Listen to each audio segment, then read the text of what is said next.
Hello everyone, welcome back to my channel. आज के इस वीडियो में हम क्लास 6 के साइंस के अध्याय 13 के क्वेश्चन को सॉल्व करेंगे। इस अध्याय का नाम है प्रकाश। तो पहले इसमें दिया गया है ऑब्जेक्टिव क्वेश्चन का 1 का कौन नंबर में है, किसी भी वस्तु को देखने के लिए आवश्यक है। ऑप्शन में है प्रकाश, अंधेरा, एक एवं दो, दोनों, इनमें से कोई नहीं। तो किसी भी वस्तु को देखने के लिए प्रकाश आवश्यक है, तो 1 नंबर का ऑप्शन राइट हो जाएगा।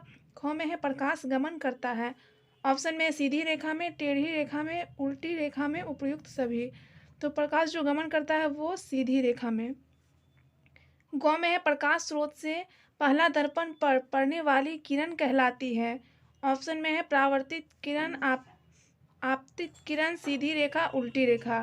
तो इसका हो जाएगा आपतित किरण। नेक्स्ट है घ नंबर में, जब किसी अपारदर्शी वस्तु को प्रकाश में रखते हैं तो वस्तु के दूसरी ओर प्रकाश नहीं जा पाता, फलतः वस्तु अपनी तरह की आकृति बनाती है, इसे कहते हैं। ऑप्शन में है प्रकाश, छाया, प्रति छाया, इनमें से कोई नहीं। तो इसका हो जाएगा छाया। नेक्स्ट है छाया दिखाई दे सकती है। ऑप्शन में है दीवार पर, पर्दे पर, जमीन पर, उपयुक्त सभी। तो छाया जो है इनमें सब पे दिखाई दे सकती है, तो इसका हो जाएगा उपयुक्त सभी। दूसरा है कोष्ठक में दिए गए शब्दों में से सही शब्द चुनकर खाली स्थान को भरिए। क में है लकड़ी का टुकड़ा डैश है। इसमें से हमें चुनना है पारदर्शी, अपारदर्शी या पारभासी। तो लकड़ी का टुकड़ा जो है वो है अपारदर्शी, यानी कि लकड़ी के टुकड़े से होकर हम कोई भी वस्तु को नहीं देख सकते हैं, उसे ही हम अपारदर्शी कहते हैं। तो लकड़ी का टुकड़ा जो है यहाँ पे आपको अपारदर्शी फील करना है। ख में कांच का टुकड़ा डैश है। तो कांच का टुकड़ा जो है वो हो जाएगा पारदर्शी। यहाँ पे ऑप्शन में क्या क्या दिया गया है, पारदर्शी, अपारदर्शी, पारभासी। तो इसमें आपको पारदर्शी फील करना है। ग में है दर्पण में डैश बनता है, बिंब या प्रतिबिंब। तो दर्पण में जो है प्रतिबिंब बनता है। घ में है प्रकाश डैश रेखा में गमन करता है। ऑप्शन में है सीधी या टेढ़ी। प्रकाश जो है वो सीधी रेखा में गमन करता है। नेक्स्ट है किसी वस्तु को देखते हैं डैश के कारण, परावर्तन या पारदर्शिता। तो इसका हो जाएगा परावर्तन। यहाँ पे आपको है परावर्तन फील करना है। तो चलिए अब हम इसके क्वेश्चन को सॉल्व करते हैं। क्वेश्चन नंबर 3 है पारदर्शी, अपारदर्शी तथा पारभासी वस्तुओं के 3 उदाहरण दें। तो पहला हो गया पारदर्शी, इसका उदाहरण हो जाएगा वायु, शीशा, जल।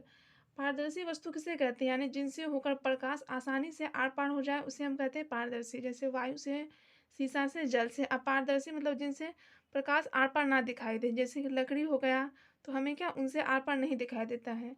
पत्थर हो गया, दीवार हो गया। इसके अलावा भी आप लिख सकते हैं पारभासी। पारभासी वस्तु का उदाहरण हो गया तेल लगा कागज, घिसा हुआ कांच, धुआं। तो पारभासी पदार्थ क्या हो गया, यानी कि जिनसे हमें देखने में कोई भी वस्तु धुंधला दिखाई दे, अस्पष्ट, यानी कि अस्पष्ट ना दिखाई दे, तो उसे हम कहते हैं पारभासी। नेक्स्ट क्वेश्चन है क्या अंधेरे कमरे में दर्पण के सामने अपना प्रतिबिंब देख सकते हैं, यदि नहीं तो क्यों। इसका आंसर होगा अंधेरे कमरे में दर्पण के सामने हम अपना प्रतिबिंब नहीं देख सकते हैं, क्योंकि हमें वस्तु प्रकाश की किरणों के परावर्तन के कारण ही दिखाई देता है, परंतु अंधेरे कमरे में प्रकाश का परावर्तन नहीं होता है। 5 नंबर में छाया देखकर किन किन वस्तुओं को पहचान सकते हैं, सूची बनाएं।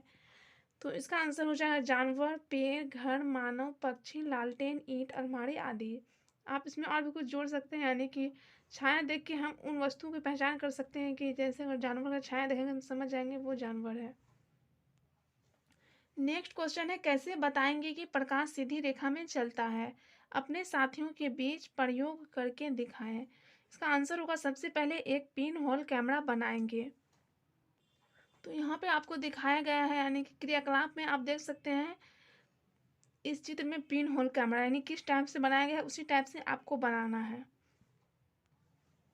उससे होकर एक जलती हुई मोमबत्ती को देखेंगे, कैमरा को सीन में रखकर मोमबत्ती को अगर हम देखेंगे तो मोमबत्ती सीधी दिखाई देगी, और अगर हम कैमरा को थोड़ा सा मोड़कर मोमबत्ती को देखेंगे तो वह नहीं दिखाई देगा। इससे यह सिद्ध होता है कि प्रकाश सीधी रेखा में चलता है, यानी कि अगर हम कैमरा को जो है वो सीधे मोमबत्ती के सामने करके देखेंगे तो हम क्या मोमबत्ती दिखाई देगी, मगर हम कैमरा को अगर टेढ़ा करेंगे तो मोमबत्ती दिखाई नहीं देगी। तो इसी से क्या साबित होता है कि प्रकाश जो है वो सीधी रेखा में गमन करता है।